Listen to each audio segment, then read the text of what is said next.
Jadi kali ini kita membuat flowchart sistem penggajian di PT Bank Mandiri.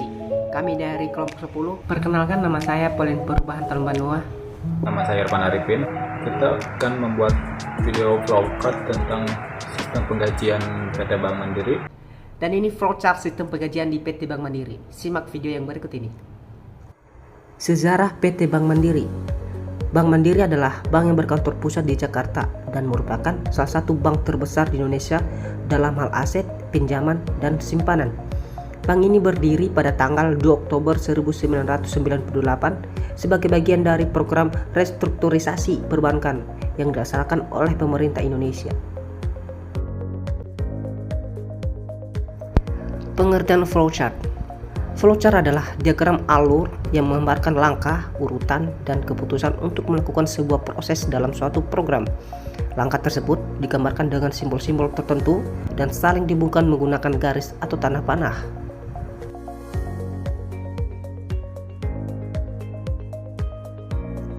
Simbol-simbol flowchart yang sering digunakan. Yang pertama adalah start atau end, biasanya digunakan pada awal dan terakhir. Kemudian ada input-outputnya. Selanjutnya ada proses yang menyatakan assignment statement. Selanjutnya ada decision yang dinyatakan yes atau no pada suatu input. Kemudian ada display. Kemudian ada tanda panah atau alur proses tersebut. Kemudian ada titik sambungan pada halaman yang sama. Selanjutnya ada titik konektor yang berada pada halaman lain. Selanjutnya adalah call atau memanggil subprogram. Kemudian ada dokumen, ada storage data, dan preparation atau pemberian nilai awal suatu variabel.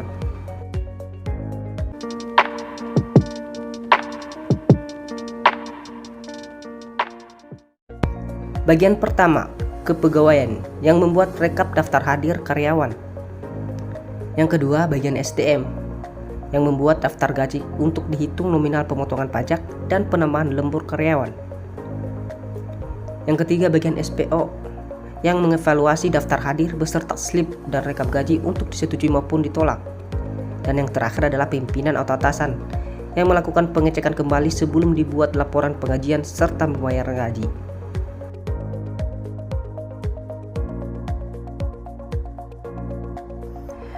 Bagian yang pertama adalah karyawan, di mana awal mulai kerja karyawan tersebut. Kemudian melakukan absensi dengan menggunakan ID card.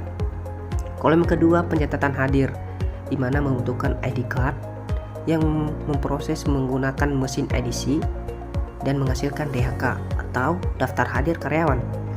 Kolom ketiga, bagian SDM, di mana membutuhkan DHK tadi atau daftar hadir karyawan, kemudian membuat daftar gaji. Setelah itu menginput data penggajian dan menghasilkan atau membutuhkan dokumen DHK 1 atau daftar hadir karyawan, kemudian SGK slip gaji karyawan, kemudian RGK rekap gaji karyawan 1. Bagian SPO-nya membutuhkan dokumen tadi DHK 1, SGK 1, RGK 1. Kemudian melakukan evaluasi. Setelah melakukan evaluasi, maka melakukan persetujuan. Setelah itu menginput tanggal penggajian, maka setelah itu mencetak DTG atau daftar transfer gaji. Kemudian LP laporan penggajian.